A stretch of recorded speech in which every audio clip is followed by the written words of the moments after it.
Hey everyone, and welcome back to the channel where we dive deep into the fascinating world of hard to borrow stocks and potential short squeeze setups. Today, we're putting a spotlight on ILLR Group Inc., ticker symbol ILLR, a stock that has definitely caught our attention with some seriously high cost to borrow fees. We're going to break down exactly why ILLR is appearing on our hard to borrow screener, what that means for potential short squeeze mechanics, and what factors you need to be watching. Important disclaimer, this video is for educational and informational purposes only. Nothing in this video constitutes financial, investment, or trading advice.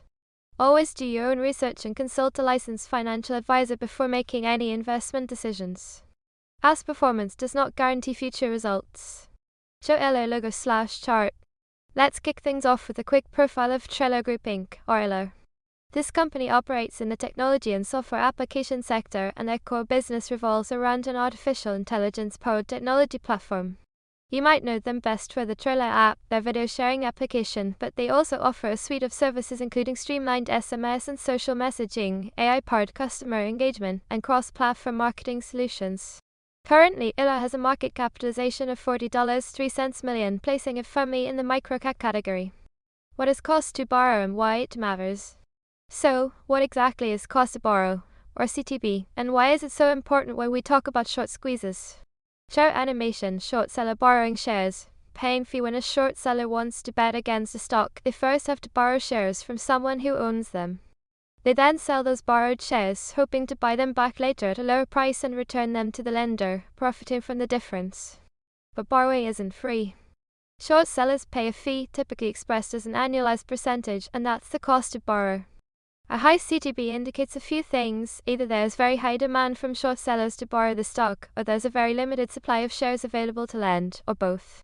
When fees exceed 100% annualized, it means the daily cost to maintain a short position is becoming incredibly expensive, adding significant pressure on those short sellers. Why the stock is hard to borrow right now. Highlight CTB fee on screen. Now, let's get specific about ILLR. Our screener flagged ILLR Group Inc. because its annualized cost to borrow fee is an astonishing 710.5%. And that's not just a static number. This CTB has seen incredible momentum, rocketing up by 699 percentage points over just the last 5 trading days. That's a massive increase, signaling a dramatic shift in the supply/demand dynamics for borrowing ILLR shares. Currently, there are only about 55,000 shares available to borrow across major brokers. Compare that to ILLR's estimated float of 17.9 million shares, and you can see why such a small pool of borrowable shares, combined with its surging fee, makes ILLR extremely hard to borrow right now. Our internal composite squeeze score, which factors in CTB levels, momentum, borrow supply, float, and technicals, currently pegs ILLR at a 64.6 out of 100. That's a respectable score, indicating significant underlying pressure. Squeeze mechanics explained. Animation: stock price rising, shorts covering. So, how does a hard to borrow situation lead to a short squeeze? It's all about force buying. When a stock becomes extremely expensive to short, or when the supply of borrowable shares dries up completely, existing short sellers find themselves in a bind. The rising CTB eats into their potential profits, and if they can't find shares to borrow to maintain their position, or if the stock price starts moving against them, they are forced to cover their shorts. Covering means buying back the shares they initially sold. If many short sellers are forced to cover simultaneously, it creates a cascade of buying pressure, driving the stock price up rapidly. This upward movement then puts even more pressure on remaining short sellers, leading to a feedback loop often referred to as a short squeeze. It's important to remember, though, that a high cost to borrow does not guarantee a squeeze. It can also mean short sellers have strong conviction in their bearish thesis and are willing to pay a premium to stay short. Dilution risk check. One critical factor to consider with any potential squeeze candidate is dilution risk. Dilution occurs when a company issues new shares, which increases the total number of shares outstanding and can reduce the value of existing shares. Even with a high cost to borrow, significant dilution can completely offset or negate a short squeeze thesis.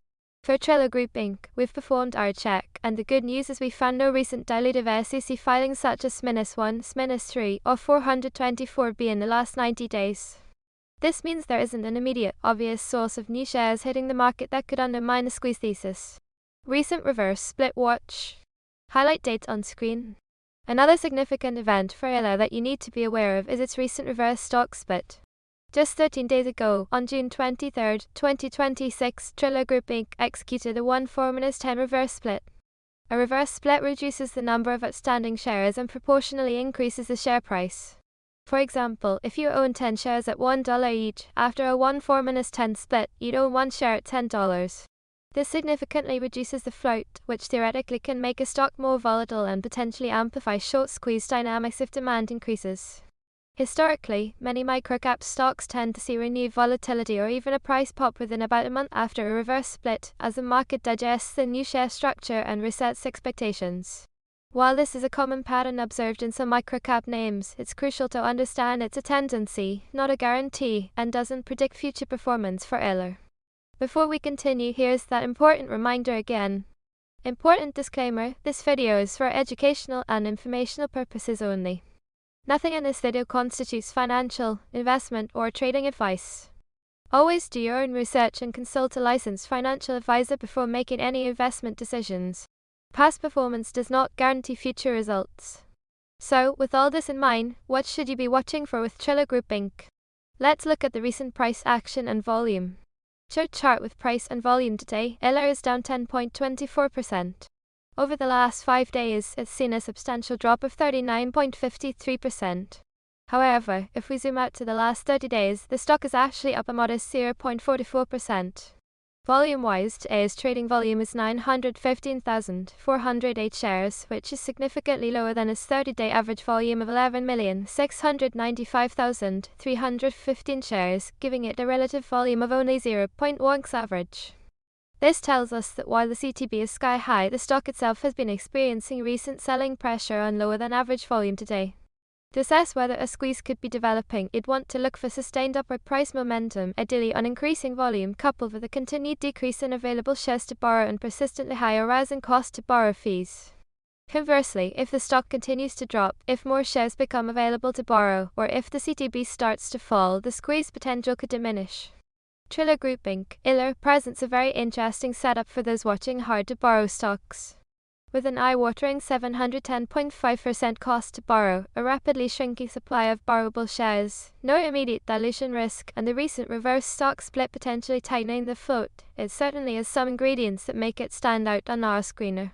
Remember, while these conditions can lead to extreme volatility and potential short squeezes, they also come with significant risks. Always do your own thorough research and consider your own risk tolerance. If you found this breakdown helpful, please hit that like button and subscribe to the channel for more unique insights into hard-to-borrow stocks, and let us know in the comments below what other stocks you want us to analyze. Thanks for watching, and we'll see you in the next video.